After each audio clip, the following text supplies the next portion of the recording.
Today on ChatEDU Check-In, uncovering ChatGPT's hidden bias. Check out ChatEDU Check-ins every Tuesday and Thursday, and don't forget to watch The Big Show with me and Matt Mervis every Friday. Matt and I are so grateful for Eduaid for sponsoring our ChatEDU Check-ins. Eduaid.ai, where good ideas become great lessons. Check out Eduaid.ai. Get 50% off at checkout by using the code ChatEDU. This story comes from Jeffrey Fowler in the Washington Post, and he also wrote more about it on his Substack at the end of January. The headline from his Substack is ChatGPT thinks your state is dumb or lazy or ugly. See for yourself. First takeaway, researchers have developed a method to bypass ChatGPT's safety filters by forcing the model to make millions of subjective comparisons between different locations. So OpenAI programmed the bot to refuse direct questions about stereotypes, but it will answer forced choice approach questions, and this reveals deep-seated biases regarding friendliness, cleanliness, and even the quality of local food. So instead of answering where are the smartest people, the bot is asked which people are smarter, those from New York or Minnesota, and then it runs millions of these types of comparisons on all different topics. So the data reveals a consistent pattern of rankings that often mirror common internet tropes and geographic prejudices. Not great. Takeaway 2. The underlying training data in ChatGPT consistently links racial and economic demographics to negative attributes such as laziness or lack of beauty.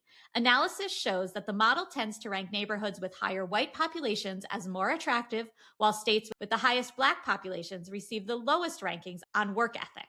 For example, ChatGPT ranked Mississippi, the state with the most Black residents, as having the laziest people. These biases extend globally, where sub-Saharan African nations frequently cluster at the bottom of positive measures. The research suggests that the massive amount of internet text used for training has embedded these racial and economic stereotypes deep within the model's logic. Before we get to the final takeaway, a quick word from our sponsor, Eduaid. Their recent updates bring genuinely useful tools, including evaluators for grade level appropriateness, classroom-ready graphic organizers, and support for turning rough ideas into lessons you can actually use tomorrow. Get 50% off a subscription with code ChatEDU at checkout on eduaid.ai. Takeaway 3.